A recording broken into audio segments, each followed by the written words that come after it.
it took quite a bit of sticking to get it on there. So I don't know if it'll stay, but it's a nice patch. thank you. I just got that. I've seen it somewhere before. That adds 10 horsepower, I've heard. Yeah, I think that would be great.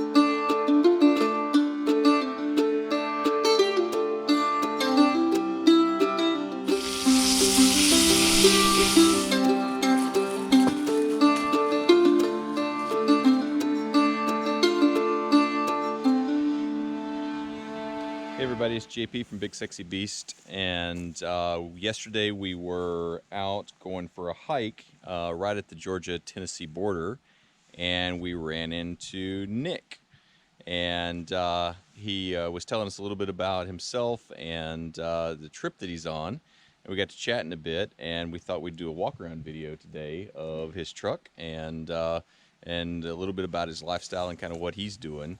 So Nick, maybe introduce yourself. Hello viewers, my name is Nick. I've been truck camping for a long time, but I started taking it seriously this year. And so I watched a lot of YouTube videos, started following this guy to get ideas of what to do to my truck, and literally was out camping and just bumped into him. I recognized Scout and just came up and said hello. That was the funny part, is like literally we drove up and we saw a guy with a dirt bike over by the creek, and we got out of the truck and I let Scout out to run around, and somebody walks out of the woods and says, "Is by any chance your dog named Scout?" And it was like, and then he told us the whole backstory, which was kind of interesting.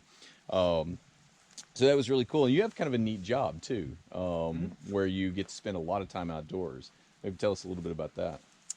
So I am an environmental consultant. I am originally, my degree's in biology, and so I monitor basically construction projects that go through national forest. So I don't camp a lot for work, but I spend a lot of time outdoors, and I love being in the woods by myself, so it's an awesome job for me. Yeah. Well, you also get to move around a fair amount, it sounds like, and explore other areas because your jobs are in different spots around the U.S. Yeah, basically go from project to project. Yeah. So I spend about a year in each spot, and right now I'm in Ohio. Previously I was in Virginia and West Virginia, and leaving going back to Virginia next year. And originally, I think you said this, but you're originally from upstate New York. Correct. And you've Way been in upstate. Ohio now for how long? Almost a year. Moved there in March. So you're about to wrap up this assignment then? Yeah, probably this spring once the grass finishes growing. Gotcha. And then you're heading back to, or you said you're heading to Virginia next. Mm-hmm. Okay, and you'll be there for a year? I don't really know until they tell me to go somewhere else. Yeah. Have you thought about doing full-time truck camping while you're on these assignments? I have thought about it. A lot of guys that do similar work basically get a fifth wheel camper. Yeah. And just live in that. But it's nice to, when you're doing it in July, wearing steel toe boots and a hard hat all day, it's nice to go back and take a real shower and sit on a couch. And to be honest, I love camping, and I don't want to live in a camper because I feel like that would ruin it. Yeah, that's a good point.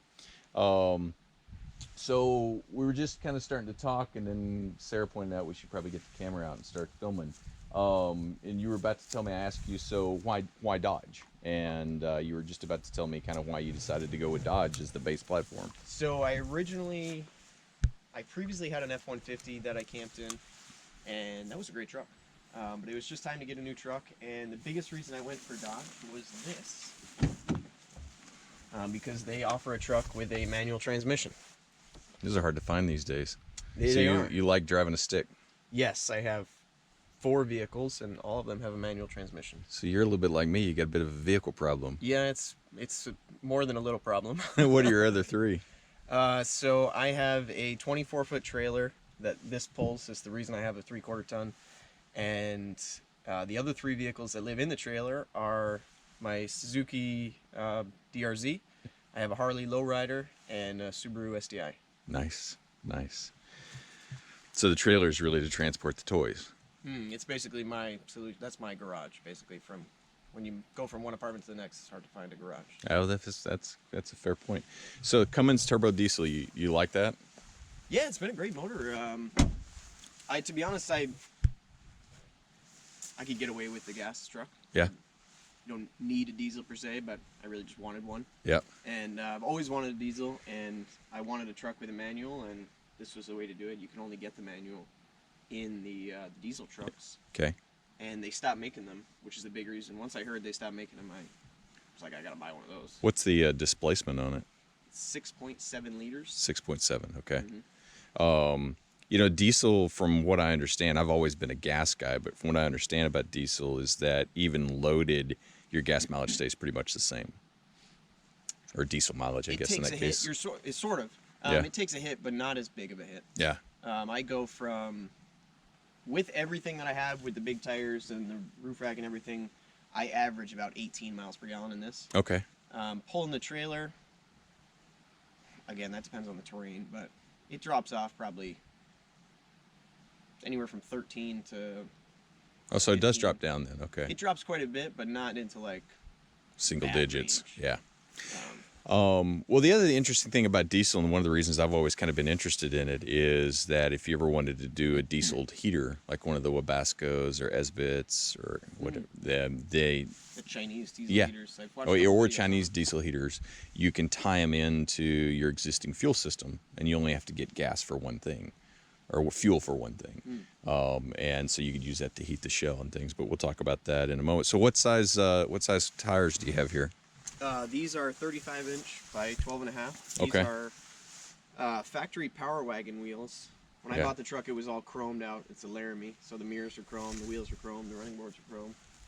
And these are 17-inch wheels. I put 35s on, and that helped the ride a lot, to be honest with you. Just having more sidewall flex Yeah. made it a lot smoother. And not running them at, my tire pressure sensors are always flashing at me, because now I run like 60 pounds instead of it wants 80. Oh, okay. Crazy. But Yeah. And those are E-rated tires, I'm assuming. yes. Yeah. And the Toyo Open Country, you like those pretty good? Yeah, I can't, to be honest, this being the size of this truck, it doesn't go off-road much. Yeah. I really just wanted an all-terrain that was snow rated. And I think to be honest, I think in this particular size, something weird, tire nerds out there. Yeah. In this particular size, they call it the Extreme, and it's not snow rated. But if you got this in a slightly narrower version, it is snow rated. So That seems counterintuitive to me. I don't know. So I'm thinking about getting the Toyo Open Country mud terrains for the reason we were just talking about, which is this truck does not have a lock. My truck does not have a locker. And so I was thinking mud terrain, so I've got a little bit more aggressive traction and hookup. Do you have a locker in this one? No, I've thought about it, but just for the cool factor, really. Yeah, yeah. I really don't need one. Yeah. But the only ones I can find, I actually, for my own personal preferences, I prefer e-lockers, because I don't want an airline to get nicked. Exactly. But I can't find any e-lockers for this truck. I can only find air lockers. Yeah. And that means I need an air compressor, which would be handy, but I don't have one yet, so just some other thing to buy. Yeah. I've had problems with both my e-locker and air locker, and that's what problems. It's been very rare, but with the e-locker on the FJ, I got it caked up with mud, and the little solenoid that engages and disengages, it burns out. And when I first put I didn't put it on. When I had the air locker put on the FJ, they ran the air line too close to the headers, and we were way in the backcountry of Colorado and been crawling all day, and it got hot enough that it eventually got the tube hot enough that with that air pressure in there, it blew an airline, and I lost my front locker. And then we rerouted it, and I hadn't had any problems since. But yeah, you can definitely nick an airline and cause an issue. So since we're right here, tell us a little bit about what you did for a lift, because I'm assuming you lifted some to get the 35s under there. So these trucks, the 3/4 tons, will run 35 stock. Without rubbing. Correct. Okay. With a leveling kit, you can run 37s. Wow. Which is what I'm tempted to do next. Yeah. So, just for the looks mostly. Yeah. But I was quite happy with the height of the truck. Yeah. They're all too big, to be honest with you, for a short guy like myself. Yeah. But I can identify with that. But I wanted a better ride being a 3/4 ton, so I put Thurin suspension, shocks and springs all the way around. And what Thurin claimed was I got the set that was as closest to factory height as possible, Okay. which was a claimed 1-inch lift in the front, 1/2 inch drop in the rear. Okay. However, with everything that I have in the back of the truck, and they said this was fine unless you were towing over 7,000 pounds regularly, so I figured it would be fine for me. Yeah. However, with that setup, it sagged a lot. Like I want to say it dropped like 2 inches in the back. Yeah. So I've since put a spacer in the rear spring and some sumo springs, which are basically bigger bump stops. You just pull the old bump stop off, put the sumo spring on, and it's kind of like it's a cheap alternative to an airbag almost. Yeah. It's not adjustable, but it's And I basically a big foam blob. definitely want to talk about that more because I think that's something that people that are interested in building out truck shell campers really need to think about, is that added weight and what that does to the sag and the rear suspension, because I had the same problem. So when we get to the back of the truck, let's explore that a little bit more. Anything up front here that we should talk about? Any changes?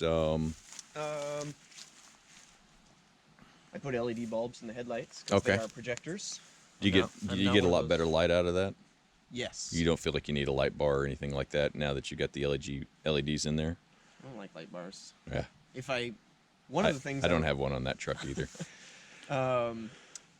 if I ever get a steel bumper, I guess this is steel, but a big off like an ARB. yeah, or something. I would love to do those yellow KC lights. Yep. Those are cool. Yeah. But I don't really need more light, to be honest with you. Yeah.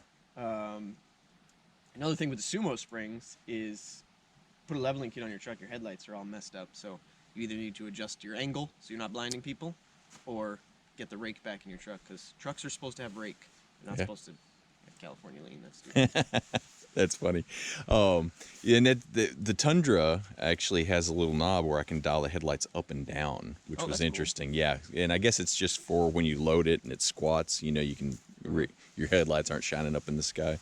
These are you have to go in here and adjust it. And actually, just changing the bulbs on this is a pain in the ass. You have to pull the headlight out to change the bulb. You can't get fingerprints on them either, or something. If it's like the old ones, like if you got fingerprints, it would cause a heat problem. I think on the I know that's an issue for halogen bulbs. Probably I don't know not. about LEDs, but Probably. if you basically touch the glass, the oils from your finger could mess it Yeah, up. yeah, I think that's probably right. LEDs don't put off as much heat, so it's probably not as big deal. So you said when you get That's one issue I had with the LEDs, actually. Yeah. When I went to New York a couple of times last winter, they don't produce heat, so they would ice over. Oh, okay. Well, that's interesting. So I sort of helped. So I basically took some kind of lubricant. I don't know if it was fluid film or WD-40 or something. Just put an oil slick on the headlight, and that helped. Keep a it little from bit. icing over. That's Didn't interesting. completely fix the problem, but it helped. So that's one thing, especially for like me growing up in the South, that you don't think that much about in cold climates, and you're a little bit more familiar with it than I am. But my brother and I did a trip into the Yukon in February one year. It was just ridiculously cold, and the heater on the truck really only works a differential to ambient temperatures. So if it's 0 degrees outside, the heater in the truck will heat you up to 60 or 70 inside. But if it's minus 30 outside, then that heater was getting us up to basically just below freezing. And so we were icing on the windows inside the truck. What kind of truck was this? It was a Nissan Xterra 4-wheel drive. And so what we ended up doing is we actually ended up Tell him to check his thermostat. we cut a piece of cardboard and put it in front of it was a rental. We rented a truck and took it into the Just like a homemade radiator guard. Yeah, we basically blocked the radiator from being able to get cold air in, and then the heater worked fine. But it was something that we needed to do to get the heater to work. So when we drove up, the first thing that you notice about your truck is your awning, which is really cool because it's got so much coverage to it. What awning is this? This is the Overland Vehicle Systems, or OVS 270 awning. Okay. And I put it on in July, I want to say. It was over the summer. And I went with this particular one because of the size, basically. And you can run it without the poles if it's not windy. for like snowing, I guess. Hey, babe. It's nice. I will. Closer. It's nice for the coverage area. I mean, I originally was looking at just one that came out the side, and just for like a little shade tent kind of thing. And then I found these. I didn't even know 270 awnings were a thing, to be honest with you. And I started doing more research, and I found this one. And biggest reason I went for this is so I can go from the bed of the truck to the driver door, stay in the pouring rain, and stay dry. I can't say that I love it. I can't say that I hate it either. I want to say it was $900 for what's basically it's not bad for a 270 awning. Yeah. But on the other side, it's basically a shade tent, so it's a lot of money for that. Yeah. And the only issue I've had with it is when you fold it all up, it's in this little rubber bag thing. Yeah. You can see this is the other side that flips over. It's a real heavy duty bag and real heavy duty zipper, but somehow rain gets in there, and so I think it's coming in from the back, like where the hardware is. I don't really know. I haven't messed with it too much, and I haven't contacted OVS. To their credit, they may have a solution. Yeah. But it's just annoying that every time I park the truck, basically I have to unzip the bag because I don't want it to get mildew or something, which I imagine would happen. Yeah. Yeah. I guess if it's stayed wet for very long. So. But it did rain last night, and there's no water under here, so. It's not cooling at all. There was some puddling in here, which, Yeah. I mean, I just dropped the pole and it drained off, but nothing seemed to drip through or anything. So that was some of the things that kind of frustrate you about it. What are the thing you love about it? You said is you can go from the back of the truck all the way to the cab without ever getting out from under the awning. Yeah, that's really cool. Other things you like about it beyond that? How's it doing the wind? It was fine. You're saying about wind. Yeah. So how did it do in the wind? You got here on Friday or Saturday? Yes, Friday, New Year's Day was Yeah, my birthday. okay. That's why I came out here. Happy Oh, hey, birthday. man. Happy Thank you. birthday. And it was pretty windy when I got here. And so with the straps, it's got straps on each corner that pull it taut. And then with the poles, it was fine. It was probably 15, 20 mile an hour winds. And Oh, well, that's good. Then. I mean, obviously it wobbled, but yeah, I didn't it's feel like pretty it was... beefy. I feel like the hinges here Yeah, they're really heavy duty. pretty beefy. You like can... compared to like the ARB, and they're all metal. The ARB, they're plastic in the joints. Are they really? Yeah, which is good in the sense that it will let it twist in the wind. Mm-hmm. But with the ARB, you get a gust up under it, and it'll just pretzel it. And so this seems like a lot nicer joint, a lot beefier joint. It's than, definitely pretty heavy duty, and it's definitely heavy. This whole thing is about 75 pounds. Yeah. Oh. So, wow. I haven't had any issues. The cap seems to be holding it fine. I had some issues putting it on by myself. That was entertaining, I'm sure, for the neighbors to watch. Yeah.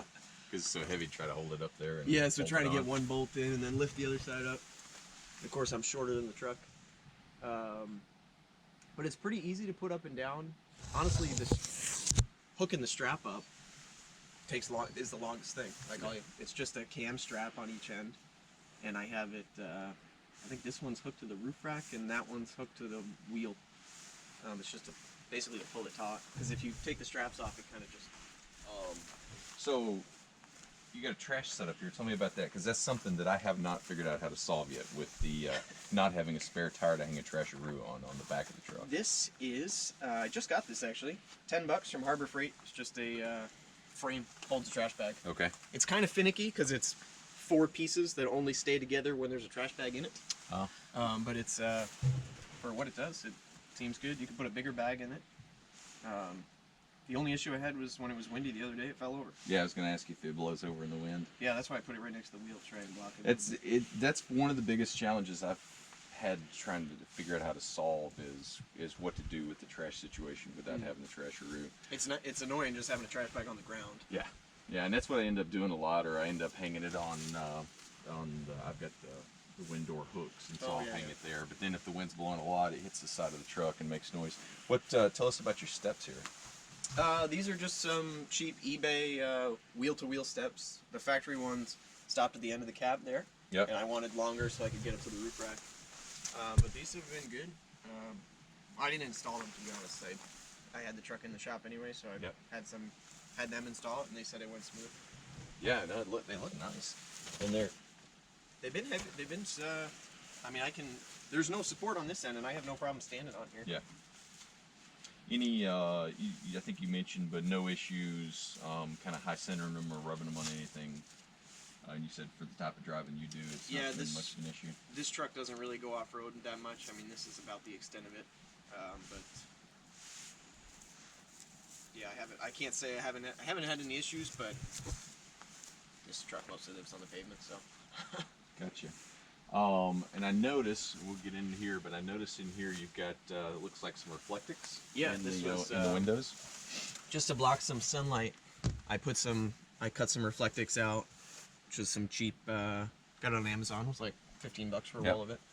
And cut that out for some windows. I haven't done the back ones yet. You got the pet screens in your shell, I see. I haven't done the back ones yet because these ones basically just stuck it in the window channel. Yeah. But the back ones, there's not a place to stick it with the screen. Yep. And so I'm gonna probably just cut out a shape and get some Velcro because it's carpet lined. Yeah. And just like stick it to the inside. But I haven't done any stealth camping, so I haven't had the need to hide. I think I've only done it like once or twice, maybe in my truck, stealth camping, because most of the time I want to be out here rather than an urban setting. Yeah. The only time I would really do stealth camping is if I'm going to a national forest that's like 2 days away. Yeah. I got to stop somewhere. In between. Which it's not out of the question. I just haven't done it. Has this been good for temperature regulation? Like, or have you noticed it much at all? Technically, it is insulation, but I think the R value is like 1. Yeah. So it's probably like Just wearing a a little t-shirt. Bit. Yeah. But it's mostly I bought it for light, but it is technically, it has air pockets, so it should have some kind of some insulation to it. A little bit. What's the coldest you camped in the show? In this truck? Yeah. Not very cold. Probably last night it was like 40 degrees. Okay, so not too cold yet. No, and I have done some winter camping back when I was young and stupid. I slept in a tent when it was like -30.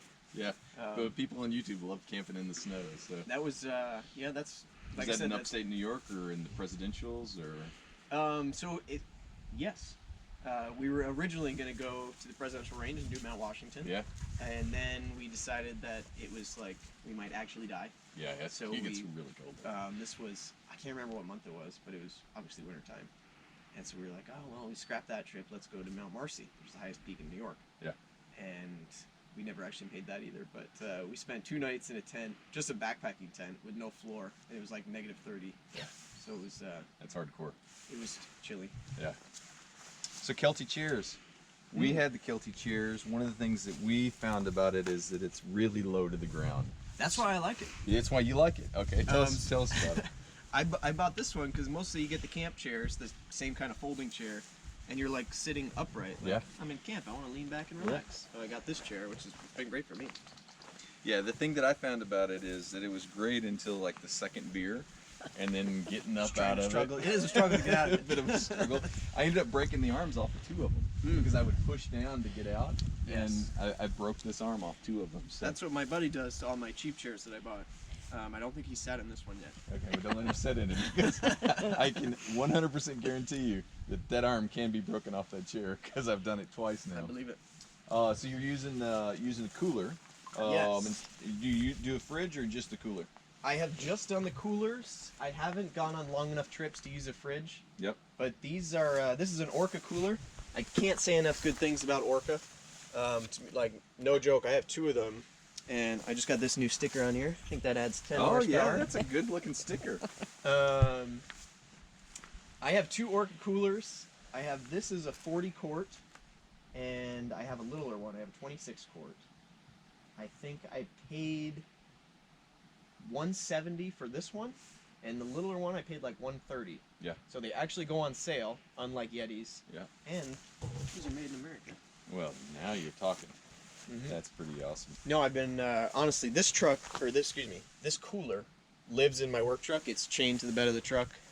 For the past 3 years, it's been bouncing up and down forest roads, and the thing is indestructible, and it keeps ice for days. For days, yeah. So you just be out in the backcountry and not have to worry about it. Yeah, working out in the field, I basically keep some Gatorade and some cold cuts in here, and I make a sandwich for lunch. Is what I usually do in the summertime. Nice. So I just happened to notice as we come around the back of your truck here, you've got something that I'm very curious about and interested in, which is this guy here. I've seen this in a couple of YouTube videos, but I've never actually seen one in person. Tell me about this thing. This is, it's made by Mountain Hatch. It is basically a cutting board for your tailgate. And how should I phrase this? I wouldn't recommend one. Okay. It is really nice. I love having a flat surface, Yeah. and I love having a cutting board, but it's just too expensive for what you get. It does say made in USA, which can't fault them there. I gotta give them respect to that. But I think I paid $225 for this. But what I would recommend instead is, I think I got the idea from you, to be honest with you. Just get a piece of, this is King Starboard. It's used a lot in the marine industry. It's basically HDPE. And if you just Google this, you can find places that will cut it for you to any size. That's what I had this cut just for my drawer as a little flat surface. Yep. And I think I paid $40 for this, so I'll get a piece for the tailgate. It should be a little more expensive, but still half the price of this, to be honest with you. Yeah. Yeah, that's exactly, I found a place online that would cut HDPE to high density polyethylene, I think what HDPE stands for. Would cut it to size. I like yours a little bit better because yours has got a little bit of a matte, kind of gritty cover. Mine's slick. So I've got mine is, I would call it a prototype. I'm on my second prototype of it. One thing I found is this, so I basically just measured this drawer. I Yeah. think it was 19 inches if I remember. But it doesn't fit in that one. It like falls through. Yeah, yeah. Yeah, So, there's a bit of oddness to it. I ended up using a router and rounding my corners to get it to set in there a little bit better. I know the place I bought mine from, you could get basically any color you wanted. You could get the corners rounded. Anything extra you did was more expensive. Yeah. This thing, the other issue I have with this is being so thick, it's really heavy. It made the tailgate real heavy. So I installed this gas strut, which was awesome. I think the Toyotas come with it. They do, yeah. Mine didn't come with it, but it's so nice to just click the latch and let it fall by itself. Yeah. But that's made by DZ, like Okay. $20 on Amazon. I didn't know you could add them aftermarket. That's kind of cool. Yeah, they make them for almost any truck, and that holds up. I mean, that works great even with the even with this cutting board on there. It works fine. Yeah, that's nice. So your biggest complaint about this then is cost. Yeah. Okay. I mean, it works great. It does its job exactly as they claim, but it's just a rectangular piece of plastic at the end of the day. Yeah. Yeah. Yeah, I kind of think the same thing about some of the, and I don't have personal experience with it, so I'm not bad-mouthing them, but Goose Gear, when I look at some of their stuff, it looks to me like, they take a sheet of marine plywood, CNC cut it specifically for whatever application. Like you're gonna rear seat delete in the FJ. They've got a plate for that, and then they coat it with rhino lining. And like functionality wise, fit wise, it looks beautiful. I think they fit in there super nice. It's really pricey. And in my mind, I'm always like turning. I'm like, I think that's a piece of 3/4 inch marine plywood that's been CNC'd and rhino lined. Now I know that there's a lot of manufacturing goes into it and things. Yeah, and you're paying for the design and everything like that. Yeah, and that's probably the same kind of concept here. So and I don't know if other trucks may be different. Mine was literally just 6 screws. I didn't even take anything off the tailgate. I just took the old screws out, and they gave me new screws. So if you have a Dodge, all you need to do is get a piece of plastic and drill 6 holes. I don't know if maybe Fords or Chevys, their tailgates may be more complicated. So yeah, maybe this is the way to go for you. I don't know. It looks good. I don't have a tailgate anymore, so I can't do it in mine. But I've always been curious about it. So you have the deck drawers. Mm-hmm. You like them? Yeah, I've been really happy with them. I bought these used actually. Did you? But I just wanted a flat platform to sleep. Yep. My previous solution was I had a piece of plywood that just lived in the bed of the truck. But obviously then you were between the wheel wells, so I wanted a little more room. And obviously this gives you great storage. And I thought about building one, but just between living in an apartment where I'm at right now, I don't have a lot of tools with me. Yep. And I was working 60 hours a week all summer, so I didn't have a lot of time. and so it was just too easy to buy one. By the time I would have bought all the tools and all the plywood, it would have been the same amount of money. And might have actually weighed a little bit more. Because I kind of went through and I was thinking about the same thing. I could build it where I could maybe do a split level and have it the way I wanted and everything like that. And I probably get more questions about the deck drawers on that build video than almost anything. People are really curious about them. And so you talked about a few things that you liked. You got a flat platform to sleep on. It was kind of when you did the mental calculations around, building it yourself versus buying it and things, you kind of came away with the deck and storage and some of those things. So maybe just kind of run through that again real quickly. So organizing your gear, it's worked out pretty good for you for that. Yeah, I haven't, and that's always in flux. I'm still trying to figure out the best way to do it. Yep. When I bought it, so I bought it used, it came with a bunch of these dividers. Yep. And 3 of the toolboxes. Right now I have 2 of them at the end. I have 1 at the end of each drawer. One of them is just full of recovery gear, straps, and stuff like that.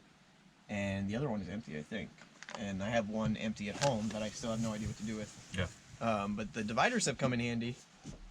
The other stuff I tried to organize, like I'll do kitchen stuff over here and like tools, and then now it's all just mixed up. Yeah. Well, that's I also have one of those toolboxes that's at home, empty, that I'm still trying to figure out what to do with. And so my original thought was it was going to be super useful, and what I found is I almost feel like it's limiting on space. Yeah, because they don't come all the way out, so it's basically you have to empty the drawer, and so that's why I have recovery gear. It's only you only get to it every so only often. something what I really need. But yeah, usable space is basically what you see here. Yeah. Well, and that's my recovery gear lives in the exact same spot. I actually got to dig it out yesterday to try to patch my tire. How did that go for it? It was okay getting the recovery gear out. It didn't work too well patching the tire. We shot a little video on it yesterday.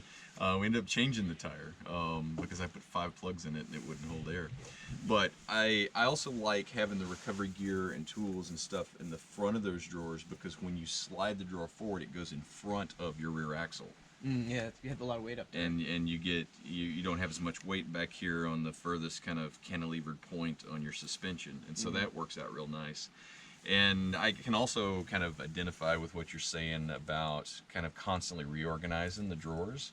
I mean, it really is a work in progress. I've got kind of stable now on how I keep mine, but I probably did it 10 different times after 10 different trips. I'd come back and I'm like, yeah, I don't like that being there. I use that more frequently as it was hard to get to and things. So you're doing mostly tools and recovery gear, and I noticed you got a life jacket and some of those things for boating on this side. You said you do kitchen on this side? Sort of. So I got, what is in here? Some plastic plates. I have a backpacking stove. There's like some dish soap and hand sanitizer, bungee cords, random stuff that you can't live without. Yep. And this is what kind of stove is that? I've never seen a little square one. it's not a name brand by any means. I got it on Amazon. It folds up. These legs unfold. It was, I think this was like $18. Looks like a knockoff Primus. Yeah. It's got basically the same design as a Primus. It just uses the those little Coleman cans. Okay. But it's been great. I take this in the field all the time, make coffee. Or an MSR pocket rocket. Mm-hmm. Yep. And it's held up really good for you and heats up quick. And I've had this probably 3-4 years and haven't Nice. had any issues. It is kind of a pain to get it in this box, but once it's in there, it's convenient. And I think that's another thing people kind of get hung up on is gear, and the reality is getting out there is the most important thing. And like, Yeah. all sorts of different gear will actually get you out there. I have, I can't tell you how many, I mean, this is what I do for fun, so I'm always telling my friends about it, sending them pictures, and they're like, oh, I wish I could do that.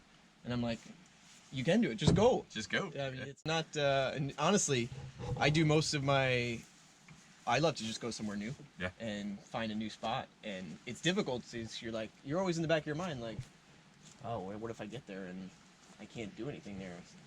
But honestly, just find some national forest. I do most of my planning on Google Maps. Yeah. Just find a green blob and go there and, Yeah. and hang out. You'll find a spot to camp. I mean, Isn't that how you found this spot? Yeah, so this was, today is January 3rd. So I just spent Christmas by myself and was bored as heck with coronavirus going on. And January 1st is my birthday, and so I was like, I can't go see my family or my friends because they're so far away, and with COVID, and I was like, I'm not gonna sit at home on my birthday. I'm gonna go do something.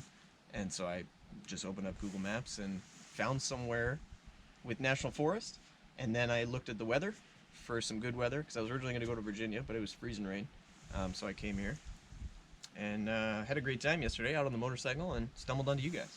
Yeah. Yes. And that's the other thing too, is you meet amazing people just by getting out there. I don't know that we're in the amazing category, but along the way, some of the neatest people that I've ever met in my life. You're totally right. Last time I did this was in the Daniel Boone National Forest in Kentucky. Oh, we've been there. Same thing. I just found a lake. I think Yeah. it was Cave Run Lake, and just wanted to. I took the paddleboard and just camped on the edge of the lake and went paddleboarding. And some guy turned up. Wasn't camp. I was there by myself, and there was nobody else camping. And this old man turned up on a golf cart, and was like, was checking on me. He's like, "Are you all right? Like, if you need a phone, you want a fishing rod, just come to my house. It's right up the road." And he was like so friendly. Oh, that's so cool. But I was like, no, I'm just hanging out. Thank you, though. Yeah. Oh, the other drawer. Yeah. What do you got in your other drawer? The other drawer. The front here, I have some kitchen stuff. I have my pan. Cast iron. Yes. What else in here? Oh, that's a deep one. Yeah, I found this one works good for the truck. 'Cause it's I want to say it's like a 10-inch pan. It's dirty now that I see it in the daylight. But it's like a deep dish, so it works as a pan or a pot. That's clean for our house. Yeah, that's very clean for her. Some random stuff, ranch. You gotta have that. Got a can of Spam too. Iodine tablets, just in case. Some dry food, in case I run out of meat. Yeah. And some Mountain House. I've never actually tried one of those, but I figured it'd be good to have. I've been trying this company called Good to Go from Maine, and I really like their meals. Their Mountain House, I used to eat them a lot backpacking, and Good to Go really tastes like real food. It's pretty good. I eat them at home. I've eaten more than my fair share of MREs, Yeah. and so when I have the ability to bring a cooler with actual food, I will rather cook.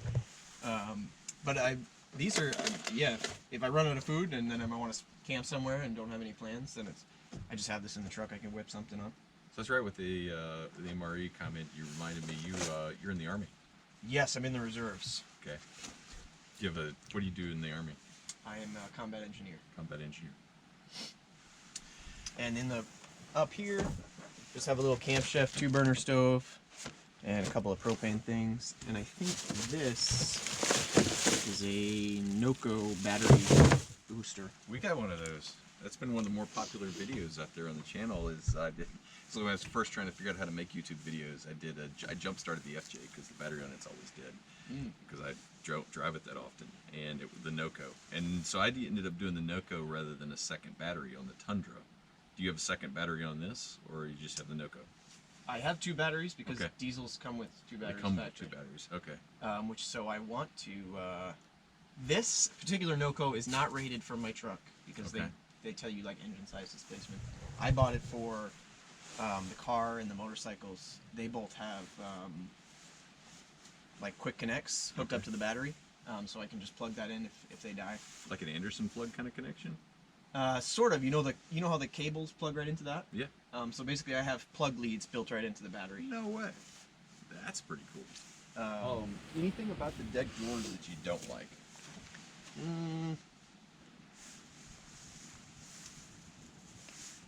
Oh, that's now I have 2 things.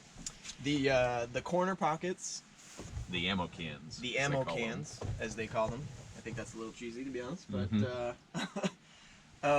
at the moment I don't have anything in them. I can't say I dislike the corner pockets because it's better than just being Wasted totally dead space. space. Yeah. I just haven't figured out what to put in there because it's kind of, these ones aren't so bad. I mean, you can technically reach right in there, but the ones at the front are just, inconvenient. But if you find something that you don't use very often, then toss it in there, and better than not having any storage. But I wish it was a little easier to get to. I wish I knew what to put in there. One thing that I've always wondered about the deck drawers is when you're in a small space like this, every cubic inch matters. And so I've always wondered, you know, your drawer basically cuts off right here. Yeah. You have all of this space between here and your tire well. If you could just slide like fishing rods or oars or something all the way back, Yeah. it almost feels like that would be a better use of space. Yeah, that's a good point. If they even just deleted the ammo cans, Yep. just made it a platform, and so then it wouldn't be waterproof, but it would just be like, yeah, you could shove something in there. Yeah, it'd be open underneath. That's not a bad idea. Um, The saw's all out. yeah. I've held off drilling or cutting on my decks. The only other dislike I have about it is taking the whole deck system in and out is kind of a process. My buddy built his own platform and just out of wood, and it's pretty nice. It's got he's got one drawer, and then he has like kind of a tall shelf on this side, and he has a piece of wood that flops over to make it like a full size. But basically his one or two pieces he can just take the whole thing out all at once. Yeah.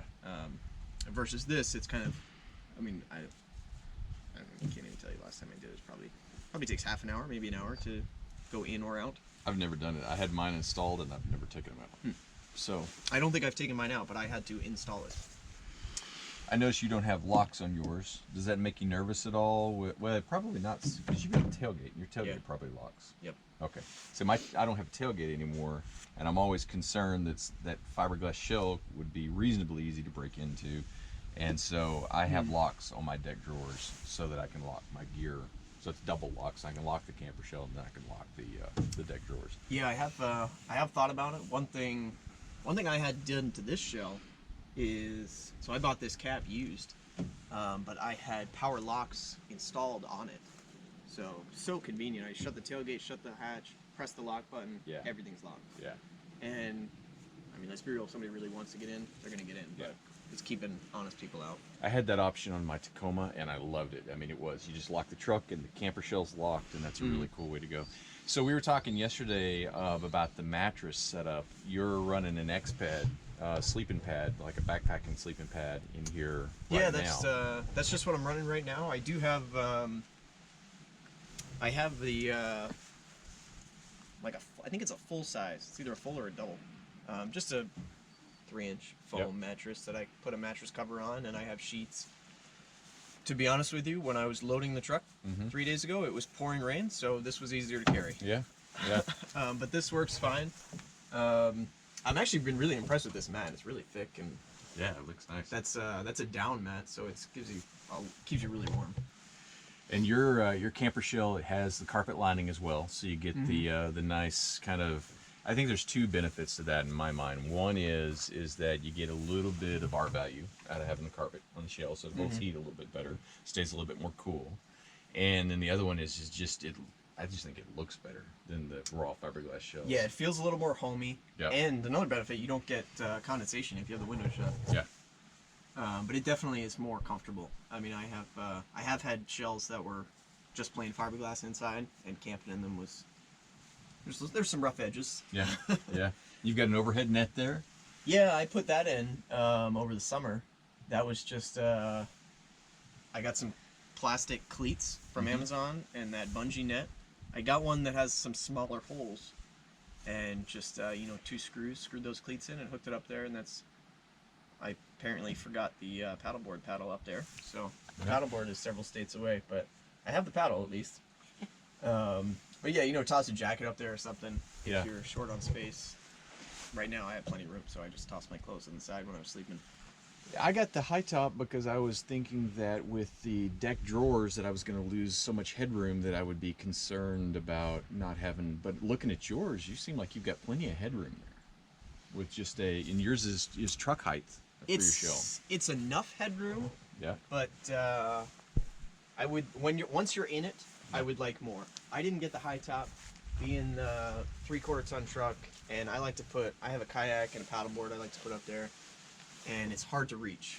I have done it with a high top before, and there was quite a bit of tiptoeing involved. Yeah. And but once I'm up in there, I can't sit up straight. I was going to ask you that. So you can't sit up straight. But you don't feel claustrophobic though. No, I feel claustrophobic in the mummy bag, but in the back of the truck, no. But if you're like, I can like, you know, kind of lounge a little bit and lean up against the back there. That's fine. You know, put a pillow. You can lounge and kind of lean back, but you can't. I can't just, you know, sit on the deck door and sit up straight. And I'm not a large person. So I noticed that you have your head towards the tailgate. Is that the way you sleep? It was on this trip because this end is a little bit higher. Oh, okay. So you did it because of the orientation of the truck. So if the truck was completely level, this is a weird question, but if the truck was completely level, you prefer your head to be at that end. So I would too.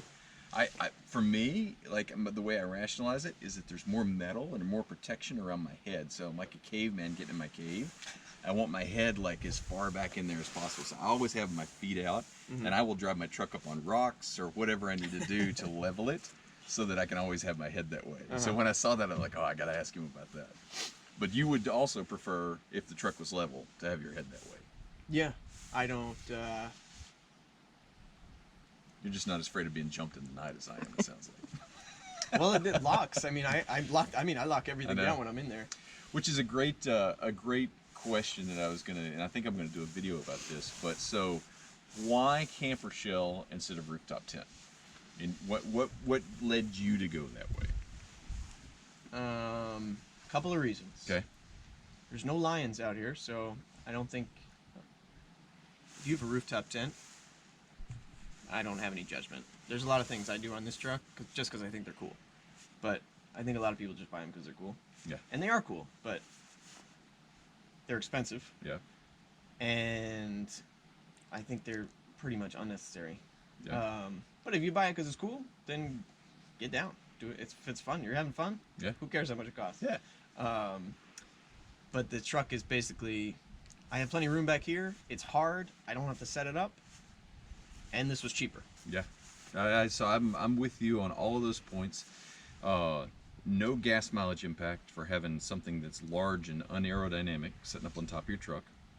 So you just basically your just flows right over your camper shell and off, and so camper shell really doesn't affect your gas mileage at all.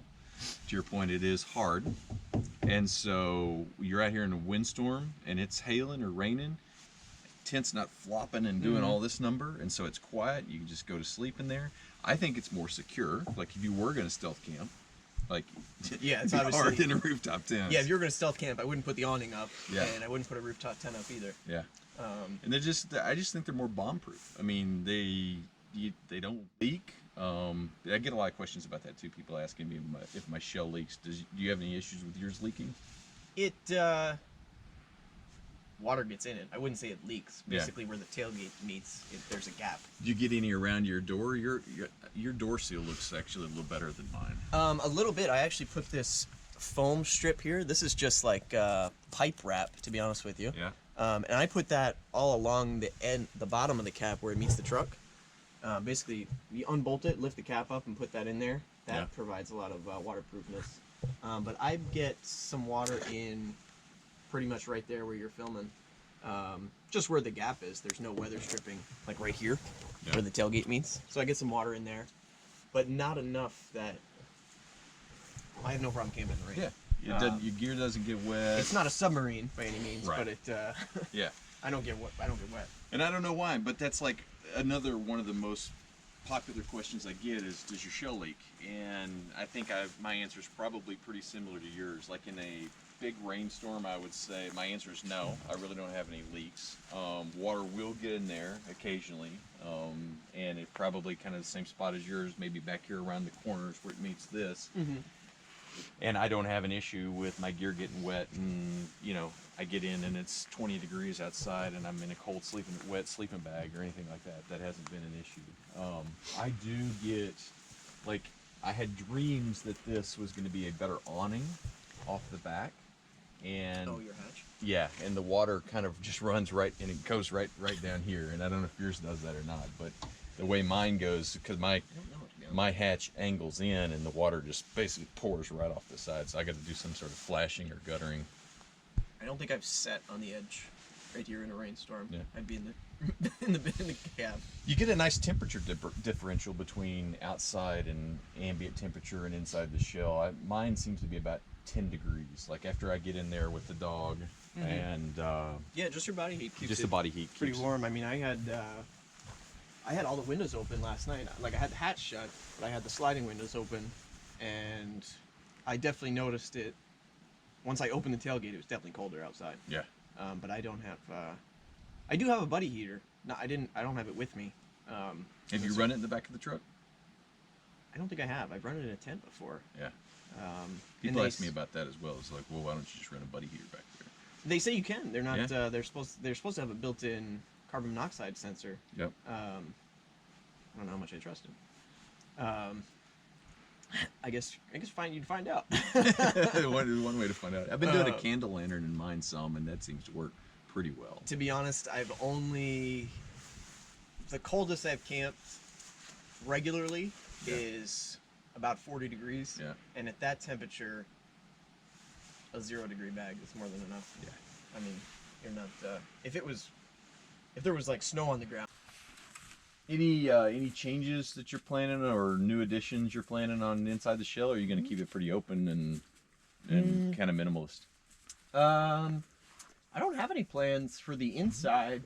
There's enough light it has the factory lights in the bed corners. Okay. And the cap has one dome light that I had wired into these. So when I hit the unlock button or I open a door of the truck, all those come on. Yeah. So that's nice. And there's a button back here, but it is hard to reach with the deck drawers. It's kind of... Oh, and that turns lights on? Yeah, where is it? It is hard to reach. Yeah.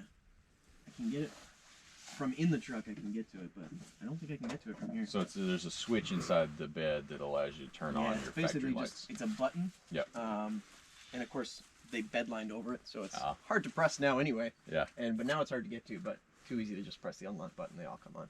What do you do for water storage? On longer trips, I have one of those blue square jugs. Okay. This trip, I just brought a couple of gallon jugs. Okay. And broke one immediately. So I'm a little short on water, but Yeah. should be good. Yeah, and that's been one of the things that I've been trying to figure out is water for different trips. And so I've got the water port now in the back, which is nice, and I mostly use it for just washing stuff off. I don't drink out of it that much. Mm-hmm. And then I got a Yeti, they call it a silo, which is basically a water cooler. It's like the old orange water Yeah, I've coolers seen kind of thing, but it's square and white, and it's nice because it's got a big flow valve, and it's nice to have kind of running water and things like that. So you carry some gear up top. You talked about a paddleboard a couple different times. You put some crossbars up here? Yeah, so these bars, I put those on, and these are made by Van Tech, and I would really recommend those actually. I've put, I think this is my 4th different truck that I put a cap on. Yep. And I put Van Tech bars on every one of them. Yep. And I went through the whole array about the cheapest ones and then the next one up, and now I'm up to these, and I would recommend these because they come in the arrow bar shape, or they come in square, Yep. and they come in steel or aluminum. I started with the steel square ones, but they kind of like filled with rainwater and dripped rusty water on the truck, and so I went to the aluminum ones, and those were on my F-150, but just with the shape of the truck, it whistled, so that was annoying. And so now I have the aluminum arrow bars, and they've been great, plenty strong. I put my kayak and my paddleboard up there. I think the kayak's like 70 pounds, the paddleboard's about 40, and I mean, I've driven thousands of miles like that. Now I have the awning hanging off the side. That awning is 75 pounds, and it's just bolted in. There's like these little channel on the other side here. Yeah. And it's just got bolts sitting in there. Oh, so that's And how you mounted the hanging. awning there. Yeah, and it's just hanging off the bars, and I haven't had any issues with it. You do have to drill some holes in the topper. Did that make you nervous? It did the first time, but Yeah. now I've done it so many times Okay. that I really haven't had any issues. You know, put some silicone around the hole. They come with like a styrofoam gasket. Plop it on, cover the bolt in silicone, and I haven't had any issues. They've been great. So there's a couple spots where I would love to drill a hole in my shell, and I just haven't got the nerve to do it yet. Did you do anything special? Did you just do like a pilot hole and then do a drill, or? Yeah, they're pretty much. Honestly, I was real nervous the first time, Yeah. but just measure like 10 times. Yeah. And you gotta center it, figure out where you want your brackets to go, and mark it out, and just drill the holes as small as you can. And I really can't recommend these enough. I think this is like the most expensive one you can get, and it was like $250. That's a lot cheaper than the Yakima or the Thule. Mm-hmm. Yeah. I mean, the cheap ones, I think the steel square bars is like $150. Wow. With all the mounting hardware and everything. And you got the fairing, the wind deflector fairing from them as well? That's a Yakima fairing, I think. Okay. I bought that, like I said, on my old truck. It whistled. Yep. And so I bought that to try and fix the whistle, but it didn't help. I don't know if and I'm now doing I a good just- job up here. And now I just stuck it up there because it looks cool. So, and I already have it. Yeah. Gotcha. So you got a dirt bike with you too? Yeah, I just got this a few weeks ago. To be honest, I got the idea from a YouTube video. A guy was out bow hunting, and basically had a little bike on the back of his truck, and I love to go exploring off road, and I really wanted a side by side, but they're outrageously expensive. So I picked this up, and a hitch carrier from Harbor Freight. Yeah. And I had a blast on this yesterday. I mean, As we were driving in, I was like, man, he got a good ride yesterday. That from Silco campground and down on the Georgia-Tennessee border up to here is a pretty good ride. I haven't looked exactly how far it is, but it was, I think 25 miles maybe one way. I think I was out about 3 hours, but that included hanging out with you guys. Nice. But no, this it's very nice not having a trailer. Yeah. The trailers are a pain in the ass when you're doing stuff like this. But the hitch carrier is not the easiest thing to get the bike on and off. You tilt it down and drive it up? It has a little ramp. Oh. I just stuck it onto the truck. Do you have to like walk up beside it to get it up there? You don't drive it up there? No, to be honest with you, it's easier to put it up than it is to get it down. Okay. Which seems counterintuitive, but I can just walk the bike up, just push it right up, but I can't push it down because the front tire like gets in that little, it like sets down in there. Yeah. And so I have to use the engine to get it down. This is a good option. We've got a buddy that built out an ambulance, a 4x4 ambulance, which is also a bigger vehicle. Mm-hmm. And he has a hitch rack and a dirt bike. And he likes it because he can roll up to a spot like this as a base camp, and then drop the bike. And if he wants to do any trails or off-road exploring, he's got the bike to go. Yeah, I mean, as much as I love my truck, it's not the most fun thing to drive on these forest roads. Yeah. So it's too easy to drop the bike, and I mean that's what I did. I set up camp. I got here Friday night, and Saturday I got up, made breakfast, and just went out riding. And I left the truck here. I didn't have to take the awning down. I didn't have to do anything. I just got on the bike and went. I didn't have to deal with the trailer, which is super nice on these tight roads. When you said make breakfast, you made me think of something else. What kind of foods do you do when you're out? Do you do mostly fresh foods? We talked a little bit about the backpacking as a reserve meal, but I try to do mostly fresh foods. Friday night I had some venison tenderloin, and last night I had some sausage and peppers. I made some venison sausage. Yep. Yeah, I try to cook actual food because I don't like backpacking meals that much. Yeah. They're edible, but Yeah. I'm just sick of them, I guess. Well, that's the other thing too, is I think people, that's one of the things people really like about this lifestyle is food is a pretty central to the culture, so people like to cook. They like to, and you can cook real food and real meals. Yeah, it really is. I would say the only hindrance is lack of running water. Yeah. It's just hard to clean. But I have no problems. That little stove I have, that thing throws some heat. Like I had to turn it down. This is really the first time using it, and it gets hotter than I was expecting it to. Yeah, probably 10,000 BTU or something on the burners. Yeah, it is pretty high. I can't remember the exact specs on it. Yeah. I actually have another Camp Chef.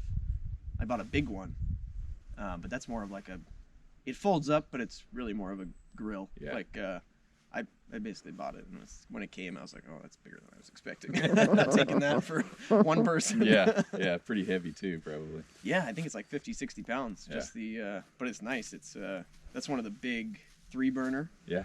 And it's really nice. I have a grilled. They have like a grill box for it, and then I have like a griddle. And I took it up to my buddy's house. Just went up to hung out with him. Geez, I don't even remember when. Months ago. And it was nice to cook for like 6 people at a time. Yeah. It was nice to have a big area to cook on. It was a great stove, but that thing threw out a lot of heat too. I remember from a conversation yesterday, and I noticed today. So you're wearing a Garmin. Seeing you said you were a Garmin guy yesterday. Yeah, I have a bunch of Garmin things. I have my watch, and I have the InReach, which for like is either for emergency purposes or to text, stuff like that. My plan for the InReach is very small. I don't know exactly how many texts I get, but I really don't use it for that. I just carry it as like an emergency thing. Mostly an SOS thing for you. Mm-hmm. Yeah. Yeah, we talked about that a while yesterday. That InReach is a nice peace of mind, especially when you're out traveling by yourself, to know that you've got kind of the oh shit button, right? If you really mess yourself up. Yeah, and I do everything by myself, so yeah, it's nice to have a with lack of cell service, I can just press a button and helicopters come. Yeah. Any what future plans? What's next for the truck? I want to do some solar. I'd like to get a couple of those flexible solar panels. Yep. Put them on the cab, and then just to keep the truck batteries topped up, and then I could run an inverter and charge the drone or computer, phone, stuff like that. Right now I have one of those little solar battery banks, and that works fine for the phone. But I don't think it would keep like the iPad charged up with regular use. Yeah. What kind of drone you flying? It is a Mavic 2 Zoom. Oh, so you got the one with the actual zoom on it then? Yeah, that's previously had the Mavic Pro, the original Mavic Pro, and this one with the zoom lens. Even though I don't have the Mavic 2 Pro, but just the zoom lens I find really convenient. Yeah. Really nice. I had the Mavic Pro. It's somewhere in where? I Montana? crashed it in Wyoming. Wyoming. Yeah, Mm. never found it. Never found it? Never recovered it. I've no. crashed both of mine. Yeah. Well, I've crashed it multiple times before. This is the first time I've crashed it and not found it. Oh. Yeah. I did almost not find it one time, but I did find it. They've both been back to DJI several times for repair. Yeah, I tell you, we dropped mine off in New York and had it repaired for one of my crashes. I think that was from the solar eclipse when we crashed that one. Didn't he bite it? I think Scout. He bit it once. When Yeah, it was Scout, landing. Scout attacked it. Scout once. hates the drone. Did he get hurt? Oh, No, he just hates the drone. He Makes hates him the so drone. mad. They make me mad too. Mostly when especially I've had problems with the Mavic being an older one, and I had a couple of problems with the new one too. It'll just randomly, I always keep it within line of sight, but it'll be randomly up there and disconnect. Yeah. And I'm like, oh shit. You're running around like doing this. Where's it at? And I've had a couple of times it would. I'm trying to think what happened. This hasn't happened in a while. But one time I just lost video. I was still connected, so I could fly it basically I had the little map, so I could fly it back. And then one time I lost everything, but it was only like right there. Yeah. So that was easy to recover. Yeah. They're definitely temperamental. It seems like they're more so than they used to be. When I first got mine, it didn't seem to, but it seems like they were a little bit more glitchy now, and I don't know why. I don't know if I did a software update or something, but Do you have did you do like the test and get the FAA thing? Yeah, you got the, yeah, in fact, I think it's about to expire, but they keep sending me a note saying it's about to expire because you have to re-up it ever so often. Yeah, I think mine is, what year is it? Mine might be in next month or so. Yeah. I think it's every 2 years your license. Yeah, mine is set to expire, and they keep sending me the email, and I keep like, well, I don't have a drone right now, so I don't know that I need to re-up it. So maybe I need to get a new drone. Favorite trip truck camping so far?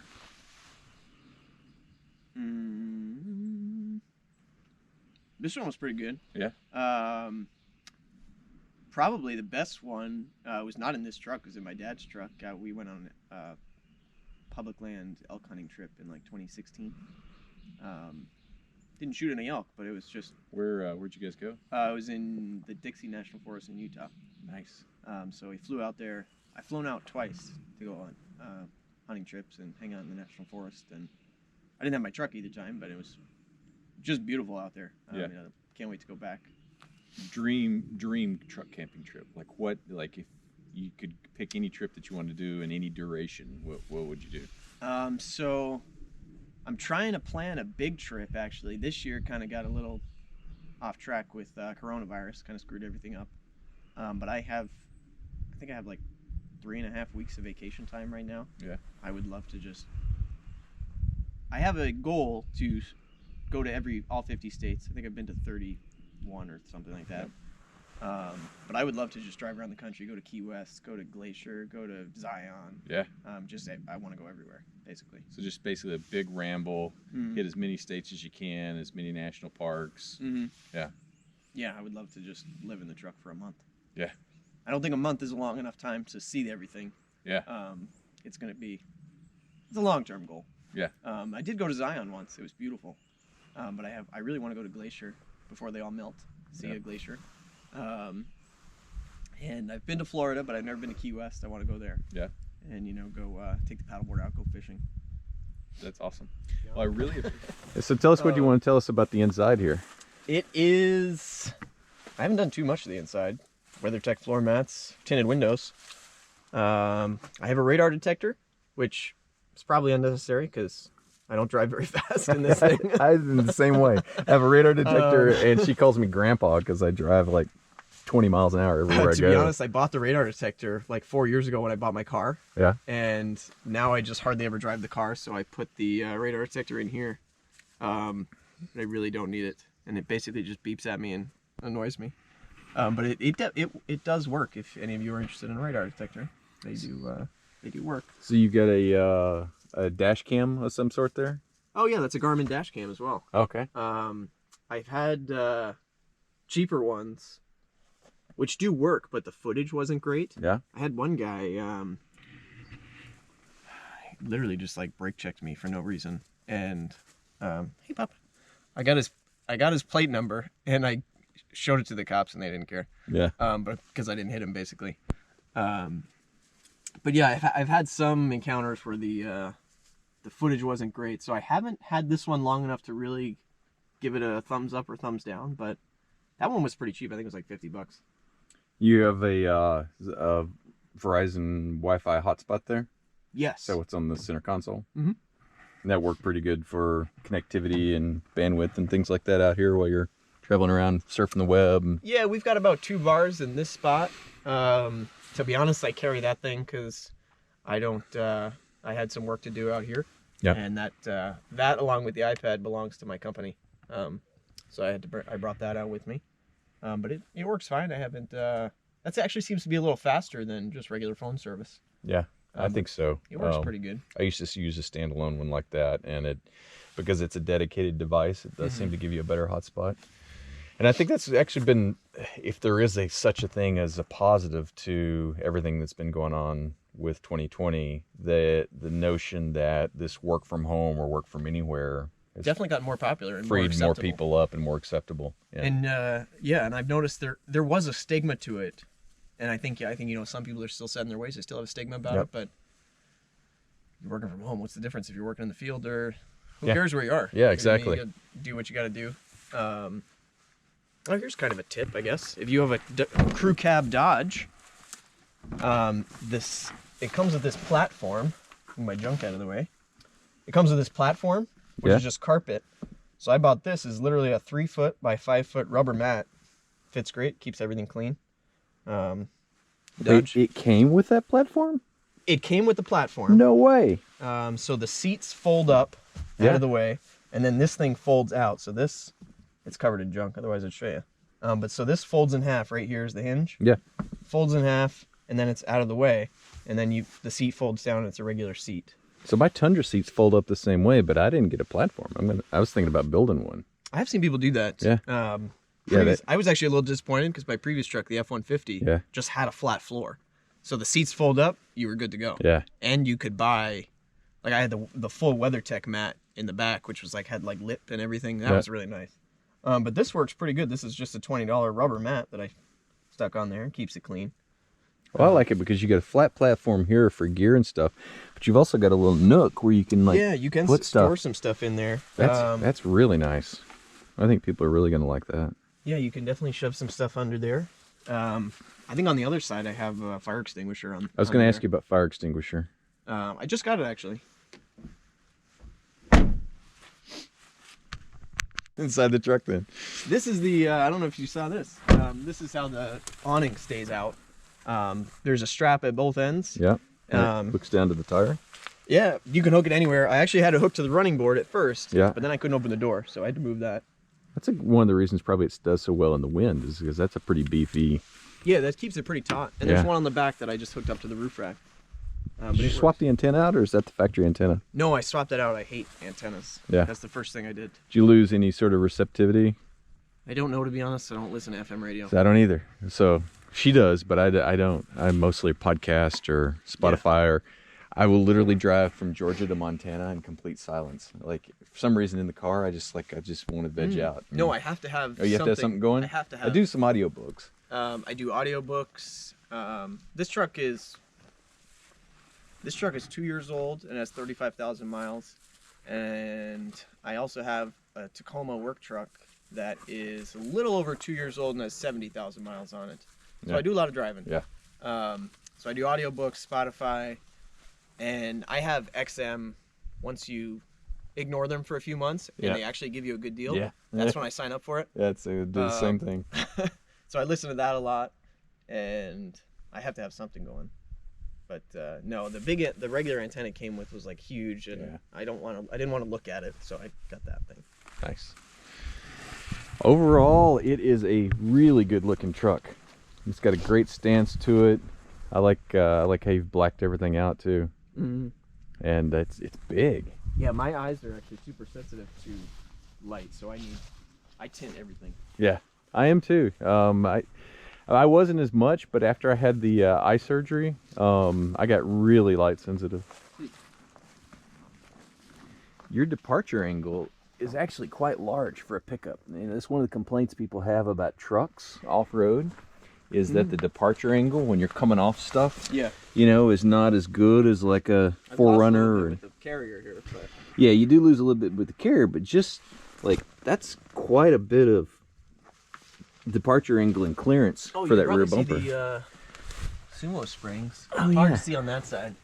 On this side, it's a little easier. Basically, there's a little. If you look under here, you'll see like a yellow blob next to the spring. Okay. Well, I really appreciate you taking the time to share the truck with us. It's an awesome truck. You've done a great job on it. This is talking about my truck's one of my favorite hobbies. So. Yeah. Oh, we love talking about trucks as well. And we're so glad that what a random thing, but we ran into you. Yeah, and that was so weird. And that you recognized Scout and the truck, and that we got to hang out for a little bit. So thanks so much for sharing the truck with us, and can't wait to hear about how it evolves kind of going forward. You have to keep us in the loop. So from here you go back to Ohio and then back to work? Yeah, probably gonna head back tonight and go to work tomorrow. Yeah. Fun stuff. The world starts all over again tomorrow. Oh, that's right. Boo. Very cool. Well, hey, thanks again for sharing the truck with us, and I'm glad you got to check out the North Georgia, Tennessee area here. Yeah, this is cool. It's a nice area. Yeah. I'll come back. Yeah, it's a great area, gigantic forest, and there's a lot to explore here. I mean, lots of waterfalls and trails, and you can get to some pretty wild places. Like, there are a couple spots in this wilderness that I would say are as wild, with as much chance of messing yourself up, as some places in Wyoming and Montana. They're not as far off pavement in some cases, but you still have to backpack in because it's federal wilderness, and there's some wild places here, so it's a good forest to come explore. Very cool. Well, thanks for hanging out. Sure thing. What do you want us to do? Yeah, say bye-bye. Bye, everybody. See you later. All right.